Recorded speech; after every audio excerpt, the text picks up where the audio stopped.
වෙනදා වගේම ගොඩක් ආදරෙන් ඔයාලා හැමෝම අපේ channel එකට පිළිගන්නවා.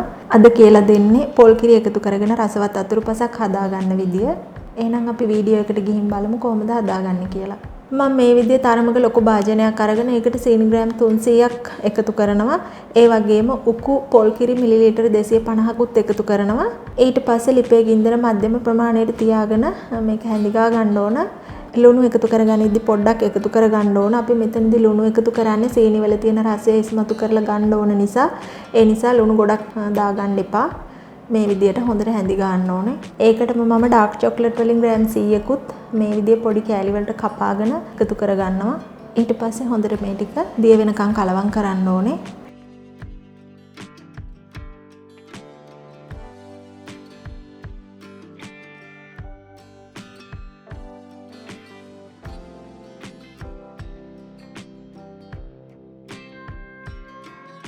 මේ විදිහට අපි ටිකක් වෙලා හැඳි ගන්න ගත්තට පස්සේ තලාගත්ත එනසල් කරල් කීපයක් එකතු කරනවා.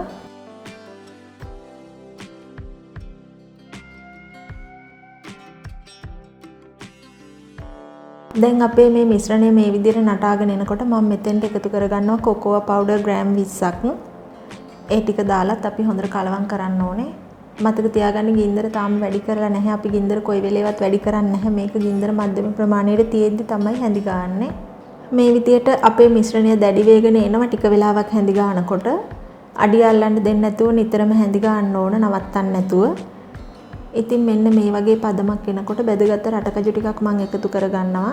මේක අනිවාර්ය දෙයක් නෙමෙයි. ඔයාලට තියෙනවා නම් විතරක් එකතු කරන්න. මෙන්න මේ විදියට අපි මේක හැඳි ගන්නකොට ගොඩක් වෙලා භාජනේ වටේ ඇලිලා තිබිච්ච ඒවත් ඔක්කොම එක ගුලියක් වගේ වෙනවා.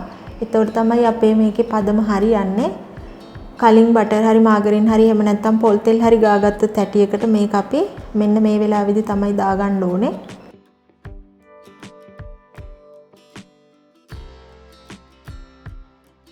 මෙන්න මේ විදිහට හොඳට තුනී කරගත්තට පස්සේ අපි කෑලි ටික ලකුණු කරගන්න ඕන අපට උවමනා ප්‍රමාණයෙන්.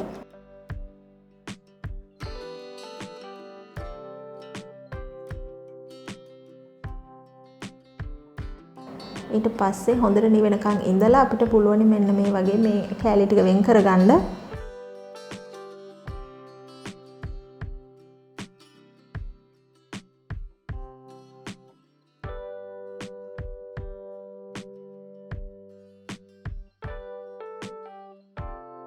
ඉතින් ඔන්න ගොඩක් රසවත් අතුරුපසක් ඉක්මනින් හදාගෙන තියෙන්නේ. ඔයාලත් මේ විදිහට හදලා රස බලන්න. එහෙනම් ඉතින් මේ වගේම තවත් අලුත් වීඩියෝ එකකින් හමු වෙමු. මේ වීඩියෝ එක නැරඹුවාට ඔයාලට ගොඩාක් ස්තුතියි.